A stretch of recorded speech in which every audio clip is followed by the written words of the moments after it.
여러분 안녕하세요. 저는 쌤입니다. 만나서 반갑습니다.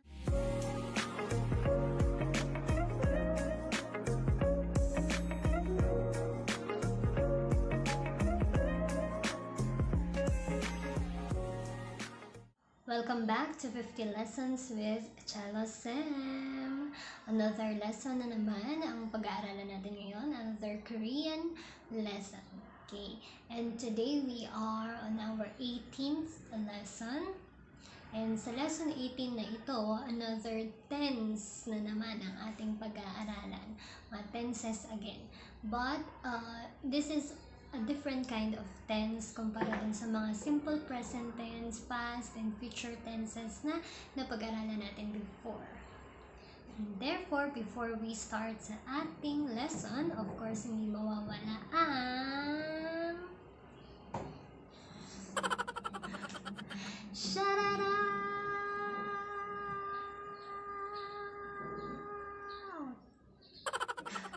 Shout out to Chemara and to Don, ano yun?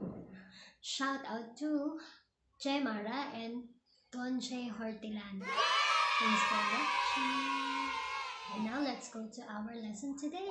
As I mentioned earlier, pag-aaralan natin ay tenses. So which part of tense naman ang pag-aaralan natin? We will talk about progressive tenses. So when we say progressive tenses, merong future progressive, present progressive, and then past progressive tenses. So they are the ko-ita form in Korean. Ko-ita. And from this, papalit-palitan natin to ng present tense, past tense, future progressive tenses. Let's start! So first, let us discover what is a progressive tense using yung language na familiar tayo, and that is English. So in English, progressive tenses, they are the gerunds in English, or when we say gerunds, the ing form of a verb. For example, writing, singing, doing, cleaning. So, lahat ng mga actions na ito ay natapos sa ing, and it simplifies or pinopoint out niya na ang action ay kasalukuyang nangyayari. For example, I am writing, I am cleaning. So, pag narinig mo na ito, alam mo na right at the moment nangyayari yung situation na yun, as in sa mismong scenario, sa mismong time na binanggit. So, writing, doing, singing, it means it is happening progressively. Ginagawa at tuloy-tuloy ang paggawa. Tuloy-tuloy ang kilos dun sa action verb or sa verb na meron tayo. So, isa-isahin natin yung mga progressive tenses. Let us start with the present progressive tense. First, bakit kailangan natin ng present progressive tense wherein we can just use the simple present tense? So, ngayon, i-compare natin yung simple present tense and then the present progressive tense. Okay, that's for number 1. So, the present progressive tense, ang kanyang grammar pattern lamang ay ko-ita. Ko plus ita.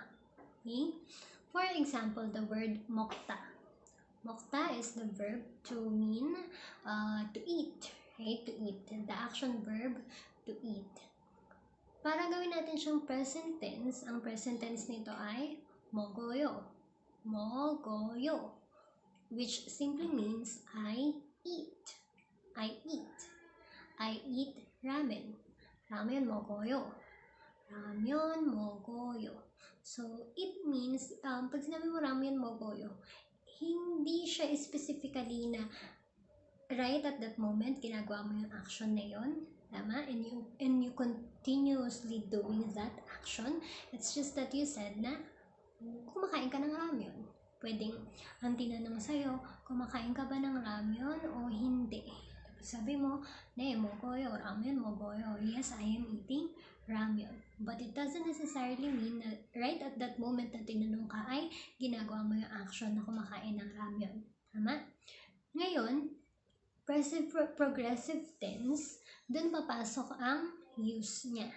Kaya din siya tinawag na progressive. Kasi nga, nangyayari in the present action and you are continuously doing it. So, ano yung present progressive form ng mokta?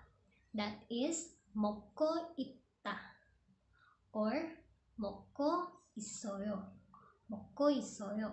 Okay. So, when you say mokko isoyo, you say or you mean I am eating. Ngayon, nandun ka na sa ing form ng isang verb. Now, it is clear that you are doing the action right at that moment and continuously mo din na ginagawa yung action na yun.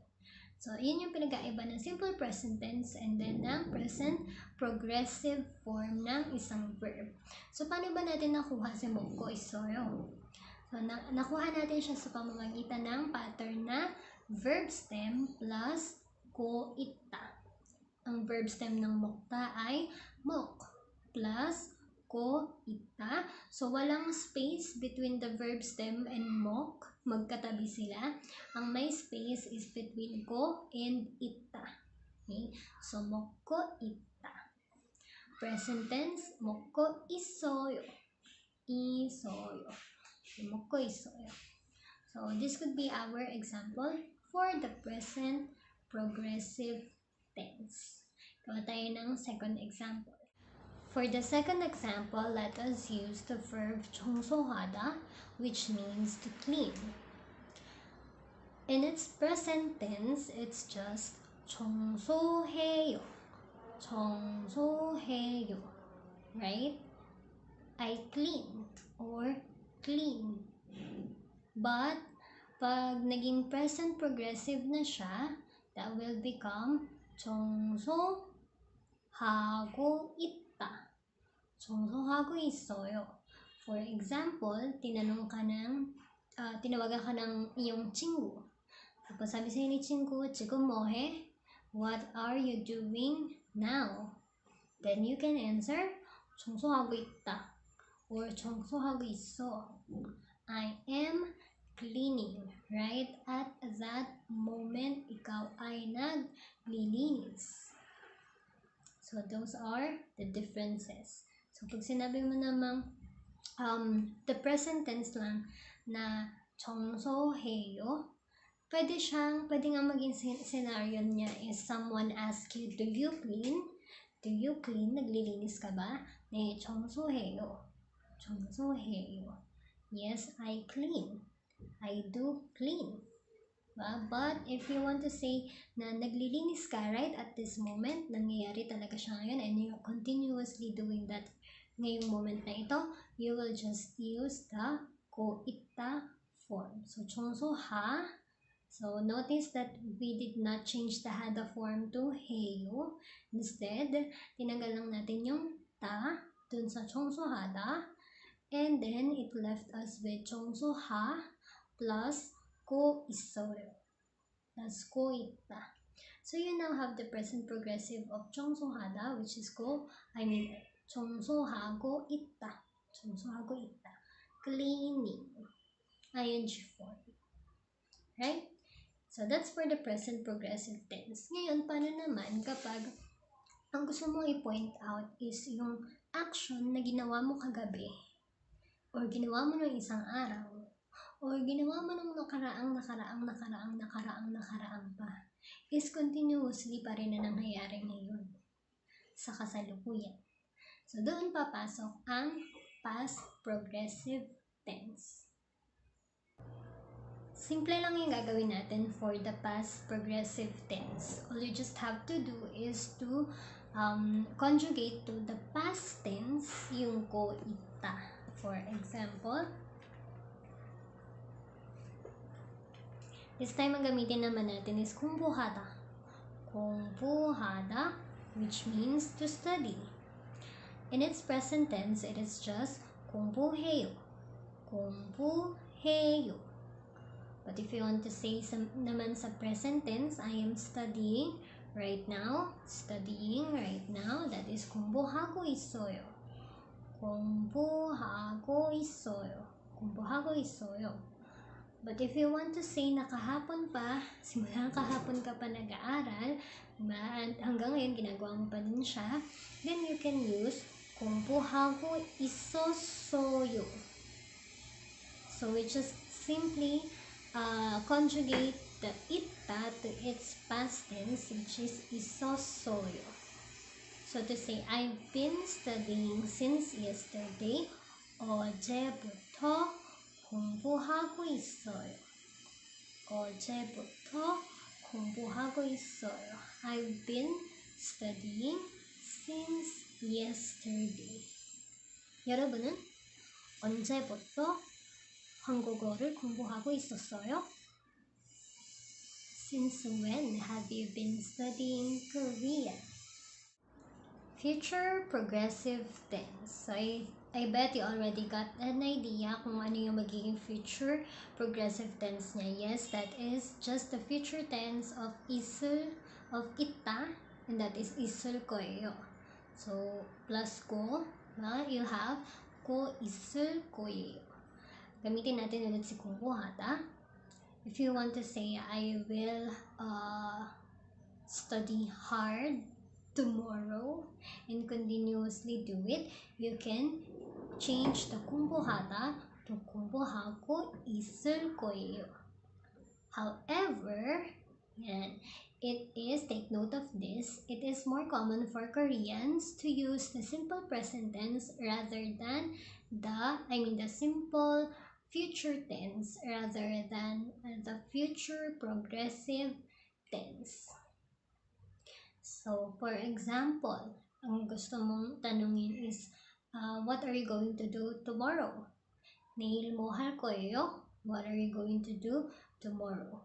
So, kung meron kang gagawin tomorrow, nasisimulan mo tomorrow, tapos itutuloy-tuloy mo, halimbawa, ikaw ay magda-diet, magda-diet starting tomorrow, then tuloy-tuloy mo siyang gagawin.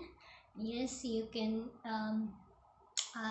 just use the 하고 있을 거예요. However, mas madalas mo makikita na gamit nila yung future tense lang. And actually, hindi lang for the future tense. Halos lahat ng mga tenses na pinag-aralan natin ngayon, lahat ng progressive tense na pinag-aralan natin, sometimes, instead of using the progressive tense, Koreans will just use the simple tenses. Kaya kanina, instead of asking, 뭐 하고 있어요? I just ask, 지금 뭐 해? Instead of 지금 뭐 하고 있어? 지금 뭐 하고 있어? Then, someone answered, 먹고 있어. Or, you can just get a reply na, 먹어. 지금 먹어. 나 지금 먹어. I am eating now. O kaya naman, for example, yung friend nagtanong siya ulit sa friend niya, 지금 뭐 해? Or 지금 뭐 하고 있어? So, either dun sa dalawa, pwede niya itanong. The friend could answer, 읽고 있어? 읽고 있어? I am reading. But most commonly, the friend could have just answered, 읽고. I am reading. I'm just reading. Diba? So, bakit pa natin pinag-aaralan to kung hindi naman pala nila ginagamit? Actually, ginagamit nila. They used it. Ang gulo, diba? They are actually using it. But sinasabi ko to sa'yo ngayon para if in case makakita ka or maka-encounter ka ng isang scenario kung saan dapat ginamit niya yung present progressive tense, past progressive tense, or future progressive tense, hindi ka mag-wonder kung bakit dapat dapat present progressive tense na itong ginamit niya. Bakit present tense lang yung ginamit niya? Ay, mali siya. Diba yung Korean pa yung nagkamali? Diba? It's sarili nilang language yun. So, I'm telling you this so that pag naka-encounter ka na ganun, you will know na, kasi may mga times na mas ginagamit nila yung simple tenses kumpara sa mga progressive tenses. But it doesn't mean that they are not using the progressive tenses. It is vital na dapat alam mo how to use and how to differentiate yung mga simple tenses as well as progressive tenses.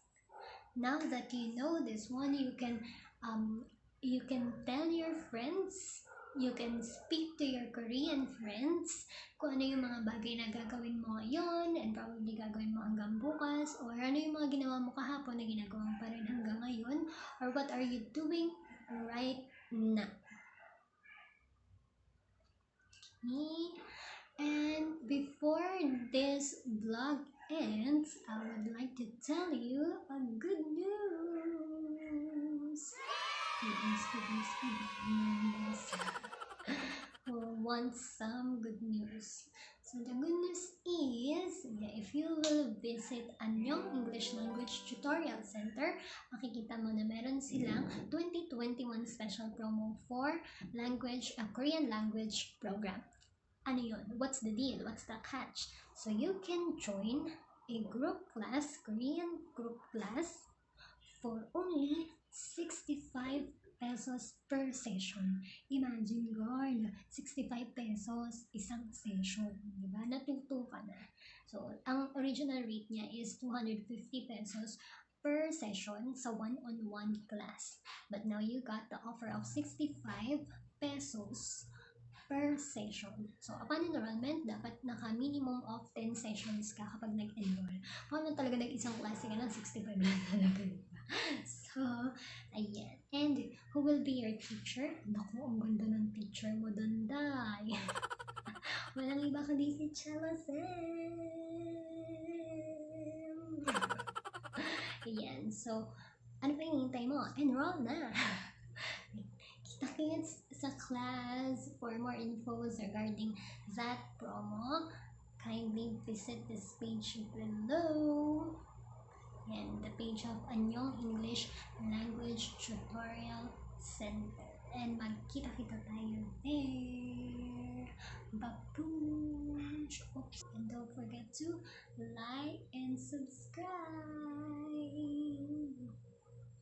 Bye.